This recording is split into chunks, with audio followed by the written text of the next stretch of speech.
안녕하세요. 천천히 걷는 것을 좋아하는 천로로입니다. 영혼의 버킷리스트를 찾아가는 여정을 함께 천천히 걷고 있습니다. 지난 시간에는 하나님께서 주시는 꿈에 대해서 생각해 보았습니다. 나의 비전은 하나님께서 주신 꿈인가요? 아니면 그냥 내 생각인가요? 우리는 구별을 해내야 합니다. 어떻게요? 하나님의 말씀으로 우리의 비전을 비춰보는 것입니다. 하나님의 말씀과 반대된다면 그것은 하나님의 꿈이 아니에요. 그저 내 생각일 뿐이죠. 그렇다면 하나님의 말씀, 즉 우리를 향한 하나님의 뜻은 무엇일까요? 성경은요, 우리에게 큰 계명 두 가지를 말씀하십니다. 첫째는 하나님을 사랑하라. 둘째는 이웃을 사랑하라. 여기에 자신을 사랑하라는 말씀이 없음을 기억하셔야 합니다. 결국 나의 만족, 나의 유익을 위한 꿈이라면 그것은 하나님께서 주신 꿈이 아니라는 거예요. 하나님의 사랑으로 이웃을 섬기고자 하는 꿈이라면 그것이 바로 하나님께서 주신 꿈입니다. 그렇다면 우리는 어떻게 하나님의 꿈을 이룰 수 있을까요?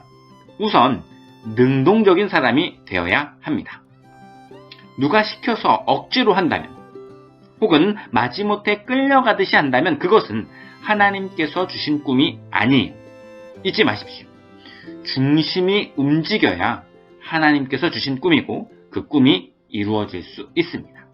그렇게 우리의 중심을 다해서 주님을 따라간다면 두 번째로 우리가 해야 할 일이 있는데 그것은 꿈이 이루어질 때까지 기다리는 인내입니다.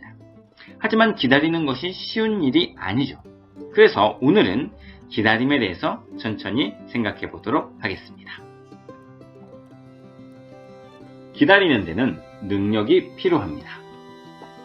하나님의 꿈을 따라 살면서 영혼의 열매를 맺기까지 기다리는 것이 어려운 이유는 우리가 육신을 입고 살아가기 때문입니다. 이 땅에서 이리저리 얽매여 살아가기에 우리의 노력이 분산되는 것이죠. 그렇게 집중하지 못하니까 변화도 더딥니다. 어떨 때는요, 아예 신경을 쓰지 못해서 더 무너지기도 합니다. 그러다가 지쳐버리고 포기하게 되는 것이죠. 이때 우리가 기억해야 할 것이 있습니다. 그것은요, 하나님께서 여전히 언제나 우리와 함께하고 계시다는 것입니다. 이것을 까먹으니까 힘이 안 나는 거예요. 우리는 얼마든지 무한히 쌓여있는 주님의 전능하신 능력을 사용할 수가 있습니다. 잊지 마세요. 삶에 필요한 힘을 하나님께서 주십니다. 우리를 위기에서 구해낼 힘이 하나님께는 충분히 있습니다. 여기서 한 가지 오해가 있을 수 있는데요. 우리는 지금 하나님의 꿈을 따라 영혼의 열매를 맺기 위해 기다리고 있는 것입니다.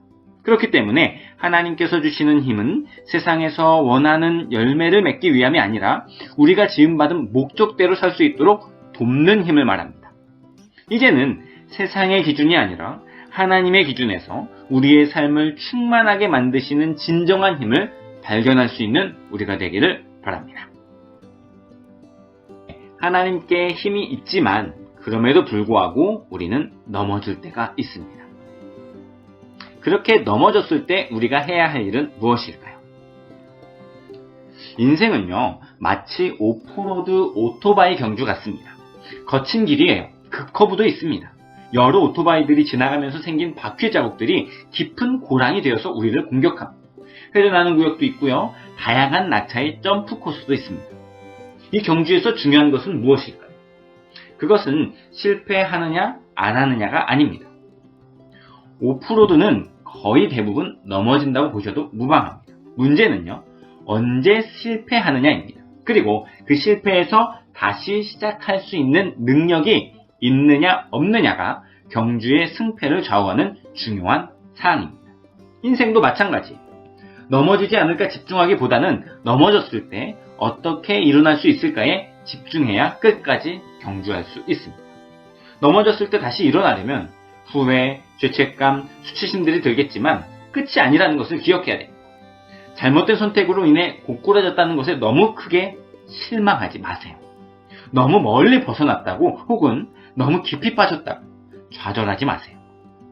우리와 함께 하시는 주님께서는 우리가 여기서 포기하기를 원하지 않으십니다. 넘어졌을 때 우리는요, 끝까지 우리를 붙드시는 주님을 바라보아야 합니다.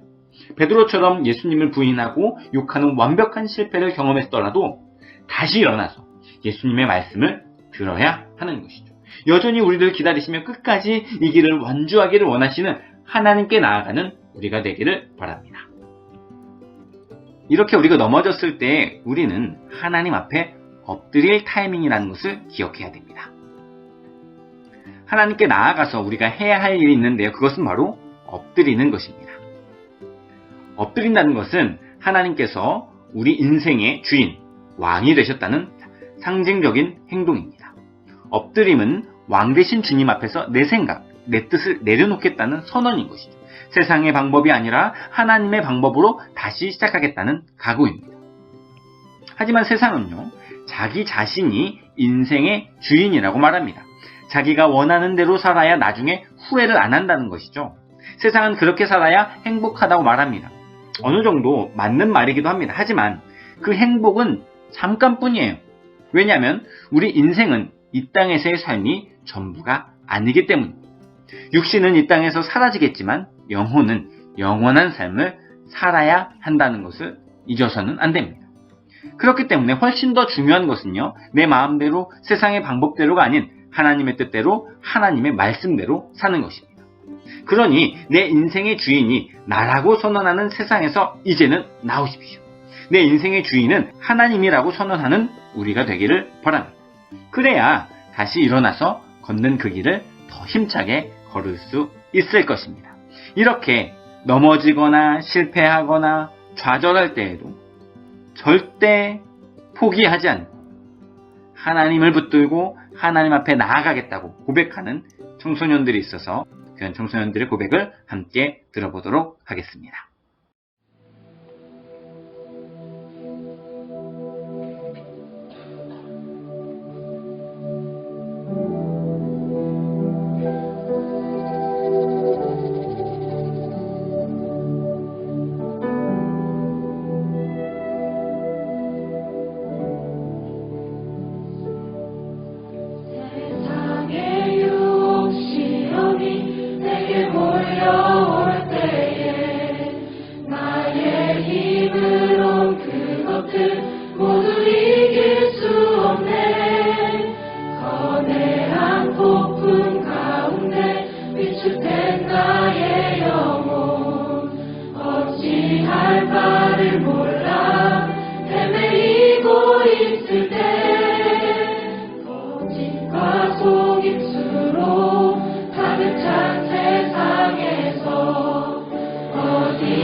이번 만나를 강하게 하자! 이번 만나를 강하게 하자!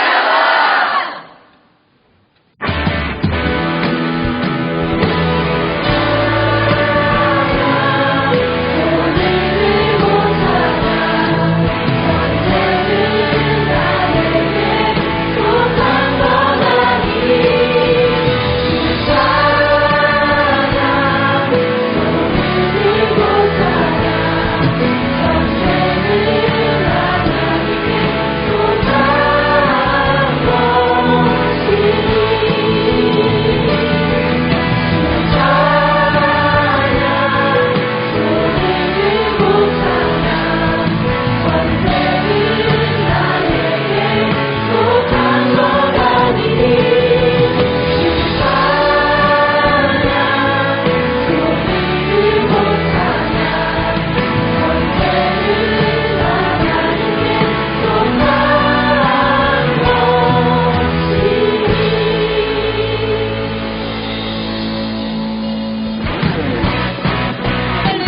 못하나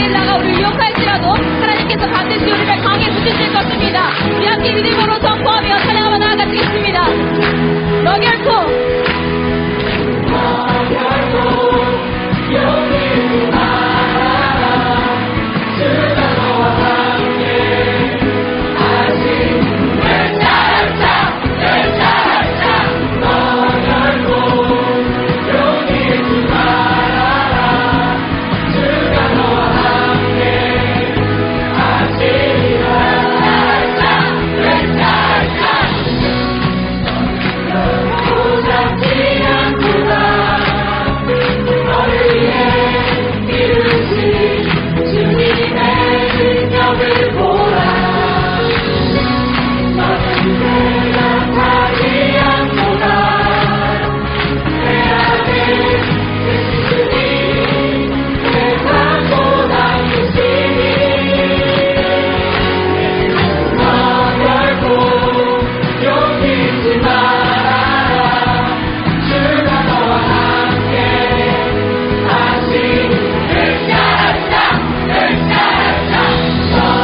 오늘 우리는 하나님의 꿈을 따라 영혼의 열매를 맺는 과정들을 살펴보았습니다.